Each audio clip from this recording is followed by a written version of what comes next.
Have you ever walked away from a conversation just feeling completely drained Oh, absolutely. or confused, or you have this weird, heavy sense of guilt, and then when you try to play it back in your head, you can't actually point to one single thing that was said that was, overtly aggressive? Right. There's no smoking gun. Exactly.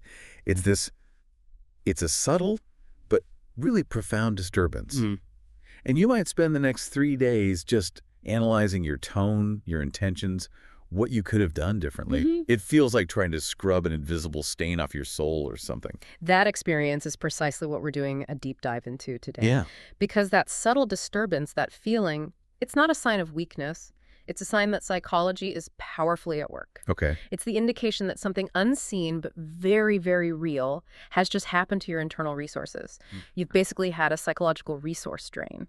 Okay, let's unpack this immediately, because the sources we've gathered, all focused on mastering what they call psychological immunity, suggest the problem is rarely open, clear-cut aggression. If someone just calls you an idiot to your face, your brain kind of knows what to do with that. Yeah. But the truly toxic individuals, they rarely overpower you with obvious insults. They gain influence through something much subtler, something the sources define as a leveraging of emotional access.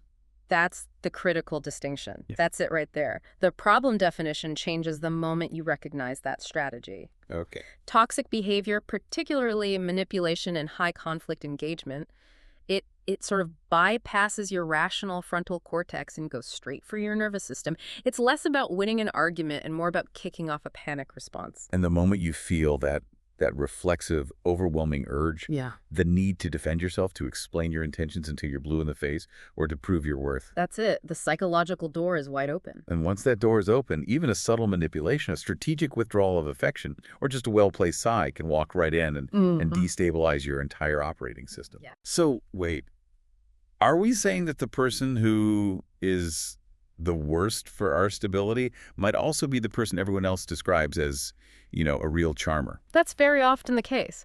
And here's where it gets truly interesting. The common assumption is that toxic people are just overtly mean or clearly angry or socially inept. Right. But the surprising truth is often the opposite. The sources tell us that many of the most disruptive individuals are often charming, familiar, emotionally intelligent, and highly charismatic on the surface. So they know how emotions work. They understand how emotions work well enough to use them, consciously or unconsciously, as a form of leverage, a kind of currency. So if they are charming and they are leveraging emotions, then the protective strategy can't just be to fight them. I mean, that's what they want, right? Exactly. A real protective strategy isn't about fighting them or constantly confronting them. In fact, the more you fight or explain or react emotionally, the more control you hand over. That's the fuel. That's the fuel they need. Real immunity comes not from strength and volume or words, but from something much quieter and internal. It's about mastering silence in the right places, cultivating a radical clarity in your perception of their behavior, and achieving an emotional regulation so precise that their behavior just fine. It fails to land, it doesn't penetrate. That sounds like a really sophisticated internal operating system. It is. So our mission today is to become masters of that internal architecture. We are diving deep into a comprehensive guide for becoming, as the sources put it, unreachable. I love that word for it. Not invisible or cold, but truly untouchable in the one place that matters most: your inner stability. This deep dive is about neutralizing the emotional impact of high conflict behavior, shifting you permanently from that panic, reactive state to a calm, internally regulated response. Let's get started. Let's do it. All right, let's start right at the point of impact. The sources tell us that when toxic behavior happens, it feels deeply, deeply personal. So why is our brain wired to interpret a provocation as a direct threat to our identity? Well, it connects right back to our evolutionary wiring. I mean, for millennia, the human brain was wired to interpret social interactions as reflections of our safety, our worth, and our belonging. It's a survival mechanism. It's pure survival. Being accepted by the tribe meant you lived. Being rejected meant, well, it meant death.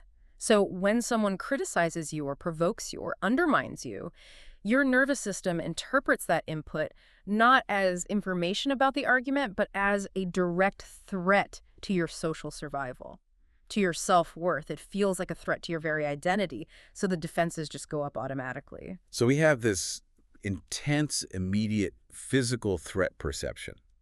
But you're saying that to build immunity, we have to recognize that this feeling is often based on a faulty interpretation. That's exactly where the core psychological shift has to happen. We have to introduce this foundational concept for emotional immunity, which is Yeah. most toxic behavior is not a targeted situational attack on your current value. Mm. It is a repeated, predictable pattern rooted entirely in the other person's internal world. And understanding that distinction, that is the single most important prerequisite for emotional immunity. And if we look at the roots of this toxicity, we see it isn't personal malice towards you, the listener. It's personal dysfunction within the speaker. So let's detail the internal sources of these negative chronic patterns. What's fueling this dysregulation in them? Well, these patterns, according to behavioral psychology sources, they often stem from these deeply unresolved internal issues. We're talking about chronic emotional dysregulation, long-standing insecurity that creates this persistent need for external validation. So it's old stuff. It's very old stuff. Or deeply ingrained defense mechanisms that developed much, much earlier in their lives, maybe decades before you ever even entered their orbit. These aren't temporary emotional flares from, the traffic jam this morning. They are established systemic coping strategies for deep-seated internal pain or instability. And the sources detail specific defense strategies that look exactly like malice, but are, in fact, these psychological maneuvers. Absolutely. The three most common patterns we see that look like attacks are, first, projection. That's where they redirect their own uncomfortable internal feelings. Shame, failure, guilt outward. They're essentially dumping their emotional garbage onto the nearest available receptacle, which happens to be you. Okay. Second, control seeking. So, dominance, argument escalation, provoking a reaction. These things temporarily soothe their underlying anxiety about losing stability or power. And the third. Emotional volatility. This is where they use intensity, volume, or just chaos because they genuinely lack the ability to regulate their own emotions internally. External chaos is their default state. Wow. So when these behaviors appear, they're expressions of their coping mechanisms, not accurate evaluations of who you are. The problem only arises when you, the recipient, unconsciously accept the behavior as meaningful information about yourself rather than seeing it for what it is. Emotional discharge from the speaker. And this leads to the real damage, what the sources call the egocentric bias. Can you explain what this brain bias is and how it causes us to internalize the conflict as our fault? The egocentric bias is the brain's natural default tendency to personalize negative social input. We are just wired to assume, first and foremost, that other people's actions are somehow caused by us. What did I do? What did I do? Exactly. If someone is angry, we instinctively look inward. In the toxic dynamic, this bias is incredibly damaging because it shifts the focus inward immediately. You begin obsessively analyzing your tone, reviewing your exact words, searching your intentions. You're hunting for what you did wrong to cause their negative reaction. So you essentially start prosecuting yourself on their behalf, wasting massive amounts of mental energy on a problem that originated inside them. You got it. But what if? What if there's like 5% truth in their criticism? How do we apply this pattern recognition without just ignoring all valid feedback? That is an essential, really nuanced question. The key distinction lies in the consistency of the method. If someone is capable of communicating 95% of the time with respect, clarity, and regulation, and then they offer a critical piece of feedback, even if it stings, that's situational feedback. It may contain data you can use. Right. But if the same person creates tension, guilt, chaos, or confusion across multiple relationships, if they do this to their friends, their family, their coworkers, and now to you, the behavior is not situational. That's a pattern. It is an internal, repeated pattern. In that case, the delivery method, the intensity, the immediate emotional drain it causes, all that indicates the behavior is primarily an emotional discharge mechanism. The content is secondary. The pattern doesn't require your participation to exist. So that's where the power of reframing comes in. If you can successfully recognize the behavior as patterned rather than personal, the emotional intensity has to decrease. How does that mental shift physically change the dynamic for the listener? Oh, the mental shift is profound, and it's immediate. When we personalize, the brain's alarm system screams, threat. But when we recognize the pattern, the mind moves from that emotionally destabilizing question, what is wrong with me? What did I do wrong? To the analytical question, what established pattern is currently playing out within them? And that just It creates distance. It instantly creates psychological distance. When you see it as a mechanical process repeating, not a judgment of your value, the emotional temperature just drops. And that distance allows for clarity. And clarity restores agency. You stop reacting from wounded self-doubt, which is exactly what they want to elicit, and you begin responding from informed, calm awareness. And this restoration of agency is the key to disrupting the entire toxic reinforcement cycle. Absolutely. Toxic behavior relies on a high-intensity emotional feedback loop for reinforcement. They're looking for defensiveness, over-explaining, guilt, visible distress. So any reaction. Any big reaction. And when their behavior is interpreted correctly as their emotional discharge, a predictable pattern of coping, the urge to respond emotionally just weakens dramatically. Your nervous system stays regulated because it no longer perceives the interaction as a fundamental threat to your identity or survival. You might feel annoyance, but you won't feel panic. So if we synthesize this, the key takeaway is that true psychological strength starts when we stop treating dysfunction as information about our own value. Precisely. When that difficult behavior is accurately seen as a reflection of the other person's internal state, their chronic lack of regulation, or their reliance on specific defense mechanisms, it instantly loses its power to destabilize and control you. It doesn't excuse the behavior, we're not justifying it, but it absolutely stops it from harming you internally because the information is now correctly filed under them, not me. Okay, so we've established that our internal operating system has to shift from personalization to pattern recognition. Now, how do we regulate our internal state so that pattern recognition can actually be put into practice? We need to define true psychological detachment, which I think is so often misunderstood as just being cold or avoidant. That's a crucial point. Detachment is absolutely not coldness or avoidance or indifference. Those are emotional shutdowns. Right. Psychologically, true detachment is the ability to remain internally regulated and stable while staying fully present in the interaction. It is not the absence of feeling, it is the absence of emotional hijacking. Let's contrast that sharply with suppression then. What happens internally when someone suppresses their feelings, and how is that different from true, healthy detachment? Suppression is an active and often painful push against an emotion. Think of trying to hold a large rubber ball underwater. Right, takes a ton of energy. A ton of energy. When you suppress anger or anxiety or hurt, those feelings don't dissolve. They're simply pushed downward, consuming tremendous mental energy.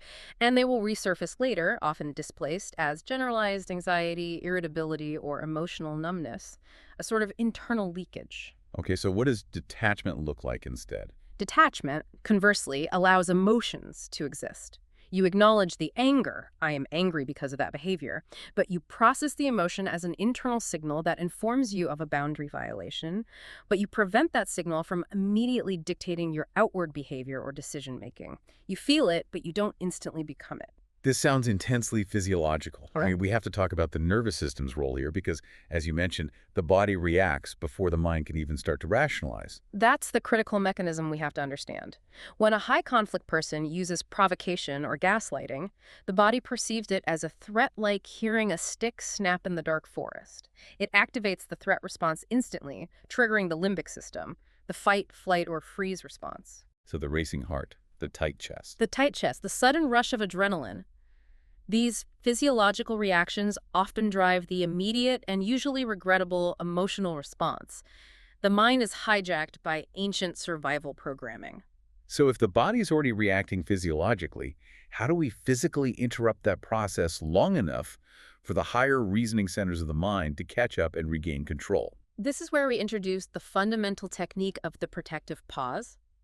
Emotional detachment begins with awareness of that physiological activation. The critical technique is creating an intentional pause instead of immediately reacting or responding. And this pause isn't passive. It's not passive waiting. It is an active, protective intervention. We need a physical anchor to ground us in that moment. Give us some concrete examples of what that pause looks like in real time. Okay, the pause has to interrupt the physiology. A very effective tool is breath work. For example, the 4-7-8 breathing technique. When you feel that tightness in your chest or the heat rising, you just pause. You inhale silently for 4 counts, you hold that breath for 7 counts, and then you exhale slowly for 8 counts. That very specific slow exhale signals to your vagus nerve that the immediate danger is over, which physically downregulates the limbic system and lowers your heart rate. It gives your frontal cortex a crucial window, often just 5 seconds, to regain access and choose a response rather than reacting impulsively. That reframes the pause as a powerful physical action, not just a mental delay. Exactly. Observation is key here. Feelings are internal signals, not external commands. Yeah. And once you create that pause, you can decide your outward response, which should be characterized by what we call behavioral neutrality. What does it look like to be emotionally present and you're feeling the anger internally, but be behaviorally neutral on the outside? Behavioral neutrality communicates a quiet strength, and it immediately disrupts the cycle of escalation. It means enforcing a boundary or providing necessary information without all the emotional chaos. So, in practice, Outwardly, it could be a calm refusal. I understand you feel that way, but I'm not willing to discuss this specific topic. It could be a brief, regulated response, or it might simply be silence, but delivered without visible agitation, trembling, or eye-rolling. This regulated presence deprives the toxic behavior of its necessary reinforcement, the emotional payoff. It starves the dynamic because the fuel, your reaction, is withheld. this sounds incredibly difficult up front. It requires intense focus. But I imagine the long-term benefits for your overall nervous system must be immense. They are. The long-term benefit of emotional detachment is the systematic retraining of your nervous system. Every time you successfully pause and choose a neutral response, you are literally building new neural pathways. So it gets easier. It gets much easier. Interactions that once felt utterly overwhelming start to feel manageable simply because the brain learns that not every emotional stimulus requires instant, full, high-energy engagement. This internal shift conserves a tremendous amount of psychological energy previously spent on rumination and self-doubt, and it restores self-respect because you are no longer absorbing or taking responsibility for other people's dysregulation. So the ultimate outcome is really about establishing a deep fundamental sense of self-trust, isn't it? It absolutely is. Detachment, when practiced without suppression, is the highest form of self-trust. The confidence that you can feel deeply, you can feel the justified anger or the deep sense of injustice without losing your internal stability or clarity. When you master the skill, emotional manipulation loses its leverage entirely. Your inner state becomes sovereign. It is something others cannot easily disturb or claim ownership of. You become your own anchor. We've discussed visible behavior and emotional regulation. Now let's move even further inward to the internal mechanisms of protection, which the sources call the internal firewall. We need to talk about cognitive boundary setting. What exactly is this crucial and I think often overlooked process? Cognitive boundary setting is the rigorous internal process of deciding what information, what input, and what external judgments are allowed to shape your self-perception and your emotional state. So it's a gatekeeper. Think of it as the ultimate gatekeeper of your mind. External boundaries govern what you do, what physical space you allow, what time you give. Cognitive boundaries determine what you believe, what emotional noise you absorb, and what input you carry forward with you as truth. This is critical because toxic influence rarely works through truth or factual authority. It's a mechanism of psychological exploitation designed to sneak past the rational mind.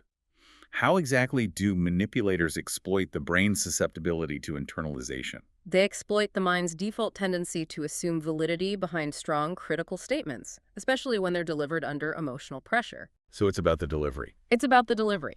Toxic influence operates through repetition, high intensity, and strategic doubt. They repeat a narrative, you are always late, you are irresponsible, you never listen, with this emotional force. And when the mind lacks clear cognitive boundaries, it defaults to treating every strong statement as meaningful, even if it's completely distorted or false.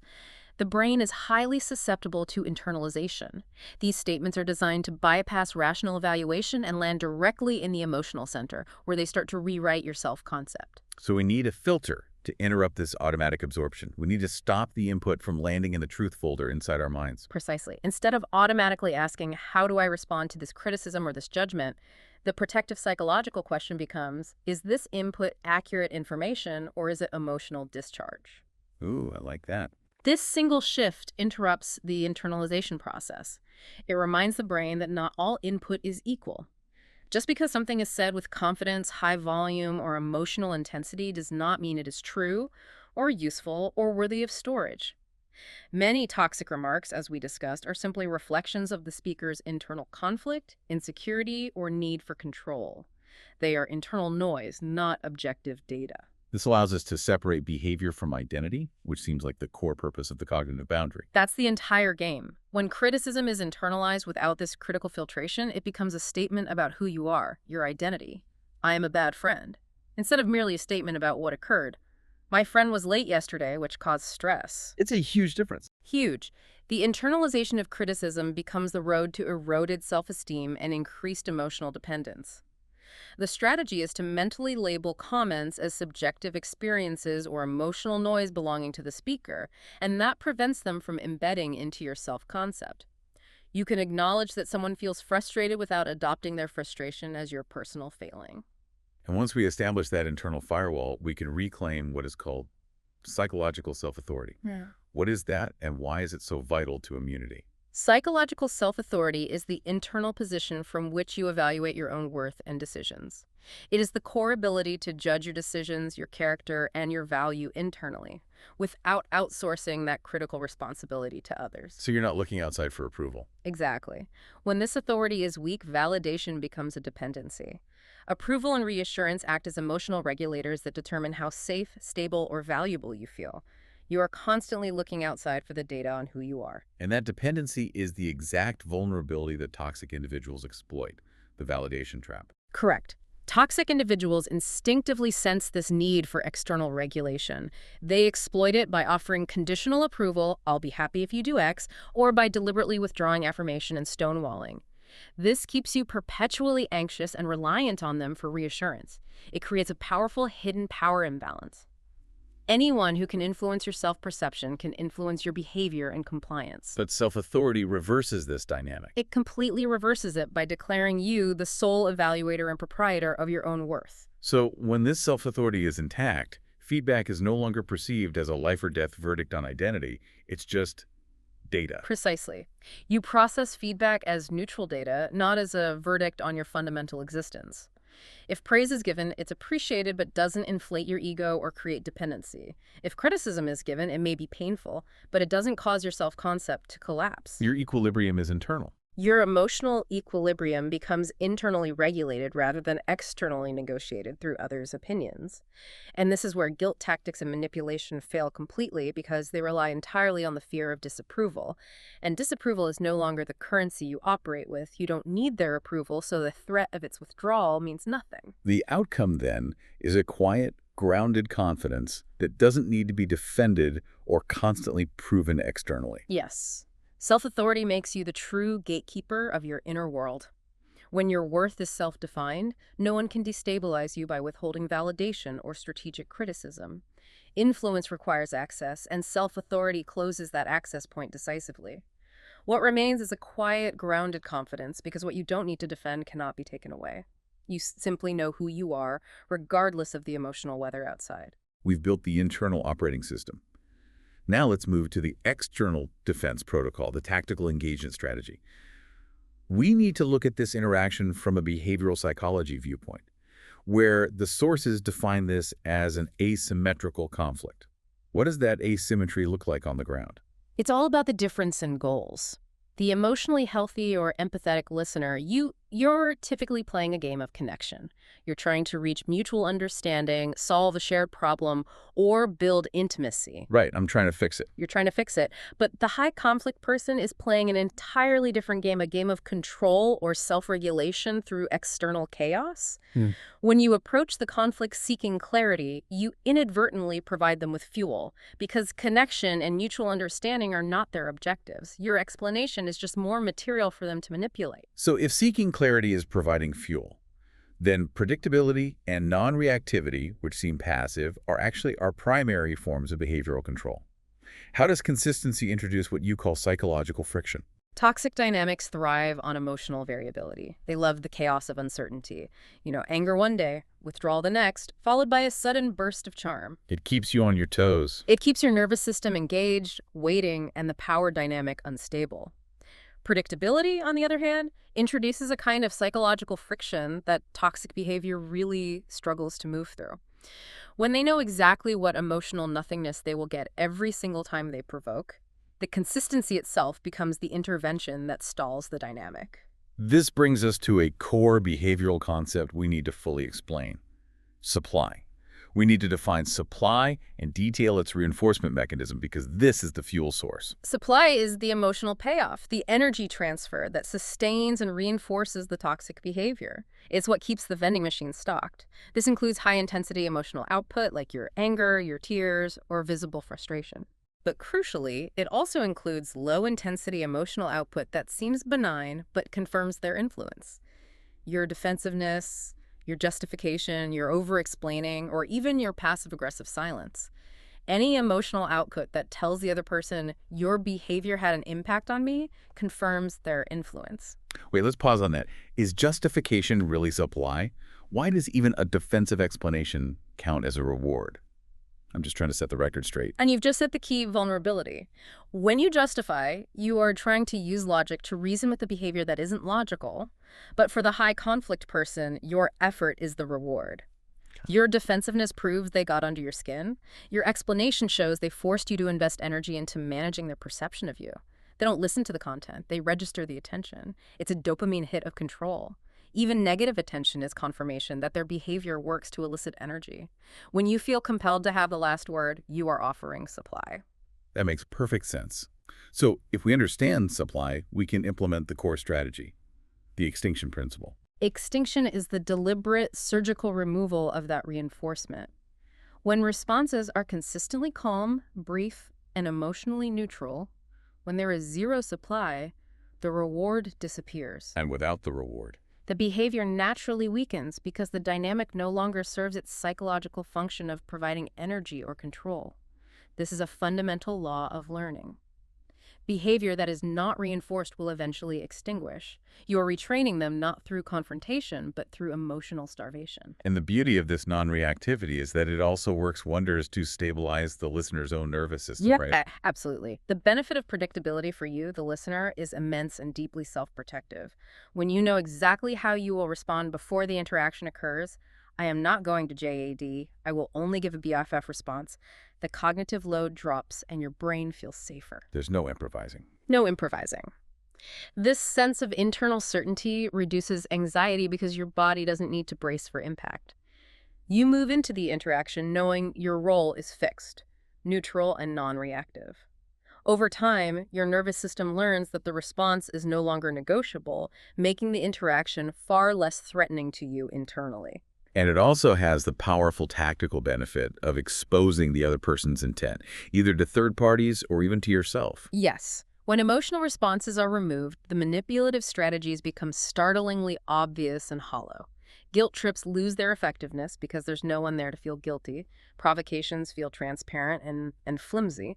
The fog of confusion is replaced with clarity. You see the mechanism, not the menace. So what happens to them? Once predictability is established, the toxic individual often has only two choices. Either they reduce the behavior because it's boring, or, importantly, they go seek stimulation elsewhere because you are no longer a profitable source of supply. Okay, we've built the fortress. Now let's fill the armory with practical tools. We need scripts. We need mental strategies. We need practical language. The first, and maybe the most famous method for detachment, is the gray rock method. The gray rock method is total, immediate, emotional disengagement. The definition is becoming quite literally as boring, uninteresting, and unresponsive as a piece of gray rock.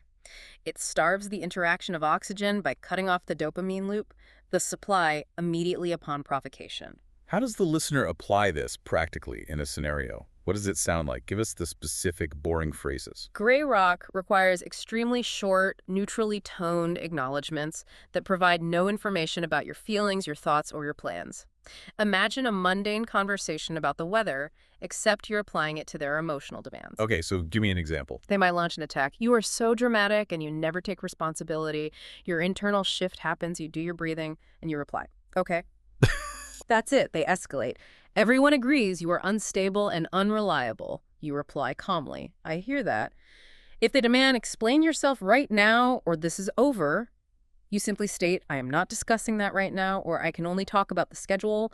You are not trying to win the argument or justify your existence. You are simply trying to starve the interaction of the emotional attention it needs to survive. The tone is key flat, calm, unbothered. But we have to issue the critical warning that comes with gray rock, the extinction burst. If this method works, it will initially make things worse, not better. This is the most crucial detail of all.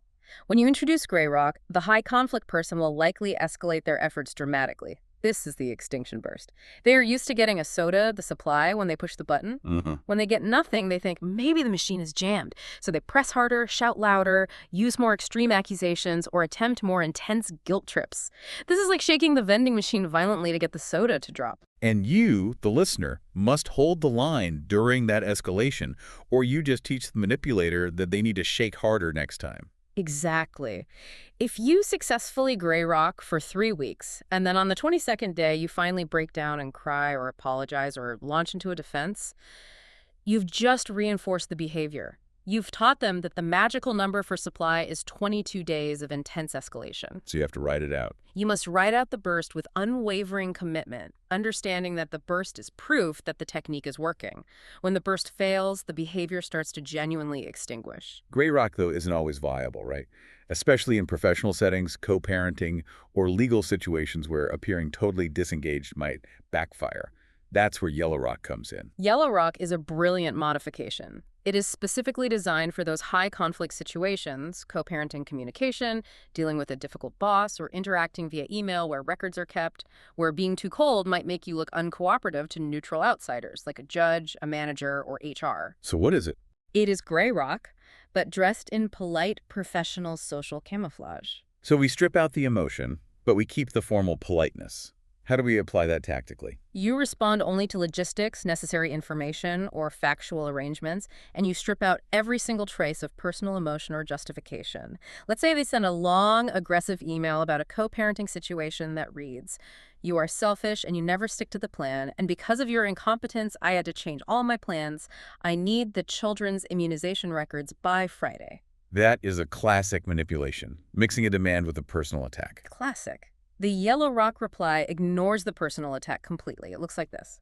"Hi, I understand you need the immunization records. I will attach them here. For clarity, please refer to the agreed-upon custody schedule for next week. Best regards." Wow. You have killed the narrative that you are uncooperative. On paper, in the email chain, in court documents, in a text, you look professional, kind, and fully reasonable, but energetically, you have given them absolutely zero supply to feed on. The strategic value here is undeniable. Manipulators often use the victim's angry or silent responses to prove to third parties that they are the difficult one. Yeah. Yellow rock preemptively kills that ammunition. Precisely.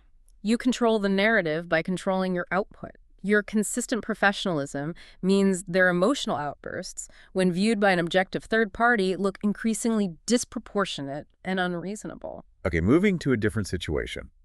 What if the relationship is one you cannot or do not want to sever entirely, like a family member you see at holidays?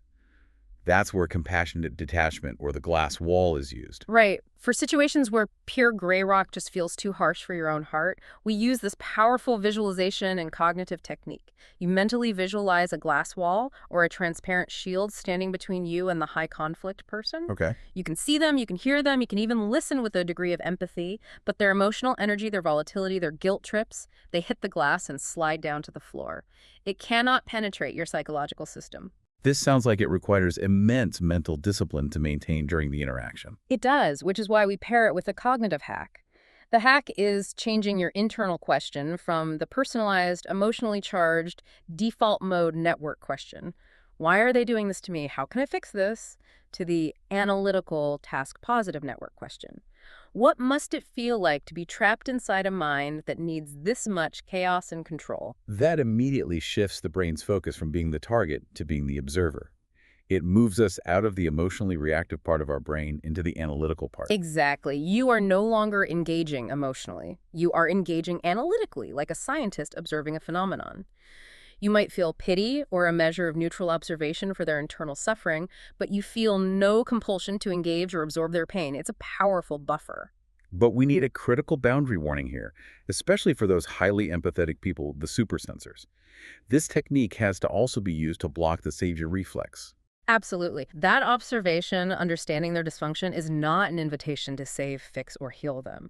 The glass wall is just as vital for stopping your own tendency to try and fix the situation with empathy or logic or self-sacrifice. Right. It reminds you that you are looking at what can be described as a system with broken circuitry, a shorted wire. You cannot love a machine into having a soul, and you cannot fix a fundamental hardware problem with your kindness or logic. The wall maintains safety and realism, recognizing that engagement often just prolongs the issue. Now let's address the most common trap that catches empathetic people when they're trying to communicate and set boundaries. The JADE trap. JADE is an acronym for Justify, Argue, Defend, Explain. It is the instinct to clarify your position when someone misreads you or criticizes you. Which feels so natural. It feels completely natural, but with a high conflict person, explanations are not clarity. They are ammunition. They are looking for hooks, inconsistencies, or vulnerabilities in your story. They are not listening to understand. They are listening to gather evidence against you. Give us a specific, painful example of how JADE provides that ammunition. Okay, let's say you were 15 minutes late picking them up. They accuse you of being irresponsible. Your instinct is to JADE, I'm so sorry. I was late because I had an emergency work call, and then traffic was backed up due to construction. Right. You're explaining? And what have you just done? You have given them 3 new pieces of ammunition. Next week, they will attack your work for causing the emergency call. They will demand you leave 45 minutes earlier for traffic, and they will claim you're simply too disorganized to manage both work and logistics. The moment you JADE, you've handed over your intentions and your schedule to be attacked. The firewall rule is simple. Never JADE. Yeah. So if we can't JADE, what is the alternative communication protocol that removes those hooks entirely? That brings us to the BIFF protocol. BIFF is the tactical, high-leverage alternative developed specifically for toxic communication. It stands for brief, informative, friendly, and firm. The function of BIFF is to leave 0 emotional or logical hooks for drama, forcing the conversation to either become productive or die on the vine. It's communication designed for function, not for feeling. Let's use a highly toxic emotional example to demonstrate the power of a BIFF response. Say the other person texts something highly provocative and personally insulting. Okay, example. I can't believe you did that. You are disgusting and clearly hate me. You always put yourself first. Cancel a meeting immediately. That's a lot. A BIFF reply focuses entirely on the logistics and the boundary, ignoring the insult entirely. Brief, keep it short. Informative, only about logistics. Friendly, maintain a neutral, polite tone. Firm, state the boundary and the non-negotiable next step. So what's the reply? The response. Hi, I am not discussing this matter over text, and insults won't change the schedule. The meeting is still set for 3 p.m. on Tuesday, as planned. Please let me know if you have the agenda documents. Thanks. That is brilliant. It's functionally productive, but emotionally impenetrable. It forces them to either engage on the logistical topic or retreat, because the drama hook has been completely removed. It creates a massive amount of friction for their pattern. Another example. If they send a vague emotional demand like, we need to talk about what you did, call me now. A JDE response is to call immediately and apologize. But a BIFF response Is, I can talk on Wednesday at 5 p.m. Please send me a brief agenda so we can use the time efficiently. Thanks. Brief, informative, friendly, and firm. No instant compliance. Moving on to the silent weapon, gaslighting. We need to talk about protecting your reality because gaslighting attempts to rewrite history and create self-doubt, it's terrifying. Gaslighting is an insidious psychological weapon because it targets your confidence in your own memory and perception. The defense against this is becoming a documentarian. You need an external anchor for your memory, one that is physically outside the reach of their psychological manipulation and their shifting narratives. What does documenting involve? Specifically, this isn't a diary of your feelings, right? Exactly. This is factual logging.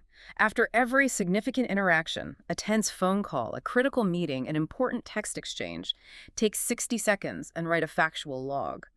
The format should be objective bullet points. Date, time, location, and the exact words that were said, particularly the key manipulative phrases. So that way, when they inevitably say, I never said that, or that conversation never happened, you don't look inward to your shaky, self-doubting memory. You look at your log. This external anchor is what keeps your sense of reality grounded. You can say internally, my memory is under attack, but the facts are stored here. And for highly sensitive situations, if you can send a brief follow-up text, Yellow Rock style, summarizing a logistical decision, it forces the facts into a written format, further anchoring your reality.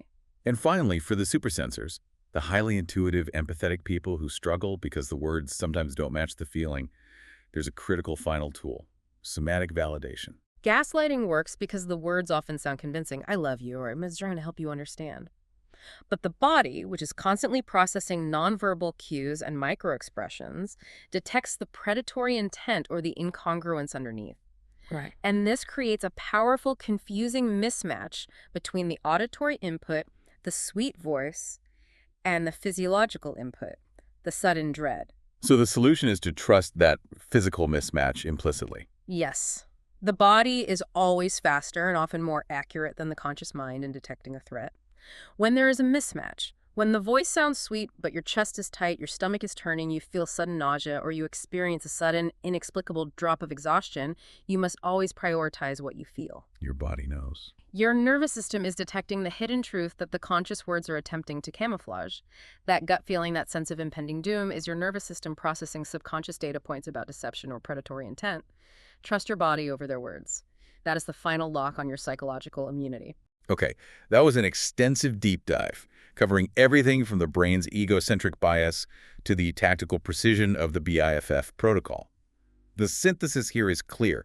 Becoming psychologically immune is fundamentally about reclaiming who you were before. Doubt and guilt and emotional noise took over your internal architecture. It really is. Toxic behavior only survives where it has access. Access to your emotions, your self-worth, and your attention. When that access is consistently and comprehensively removed, the behavior collapses because it loses its psychological function for the manipulator. And psychological immunity is quiet. It's inherently quiet. It doesn't argue. It doesn't try to prove itself. And it certainly doesn't seek understanding from those who are committed to misunderstanding you. This shift is powerful because it's a shift in control. You stop reacting not because you are afraid of the conflict, but because you are no longer available for manipulation. You stop explaining not because you are weak, but because your truth no longer requires external validation or approval. Your agency is internal. The grand conclusion is that when you consistently understand behavior as pattern, when you regulate your emotions using techniques like the protective pause, when you filter what you internalize using cognitive boundaries, remain predictable in your responses, and stand firmly in your self-authority, toxic people just lose relevance. Their words no longer echo in the empty spaces of your mind. Their presence just doesn't disturb you anymore. Their presence no longer disturbs your equilibrium. Their attempts to provoke simply fall flat because you have eliminated their supply. This isn't just about creating emotional distance. It is a declaration of emotional mastery and internal sovereignty. And mastery, as the sources remind us, doesn't announce itself with shouts. It shows up in your boundaries, in your calm, and in your absolute refusal to give your inner peace to anyone who has not earned the right to disturb it. And here is a final provocative thought for you to carry forward as you integrate these tools into your life. Remember this truth. Not every battle is meant to be fought, and not every voice deserves a response or a response of equal emotional weight. The strongest position you can ever achieve is not control over others, but complete, unwavering control over your own internal state. So ask yourself, what space in your head, what psychological ground currently occupied by anxiety, rumination, or guilt will you now actively reclaim, knowing that when you reach that place of quiet, grounded self-control, toxicity has nowhere left to live? We hope this deep dive helps you anchor that strength starting today.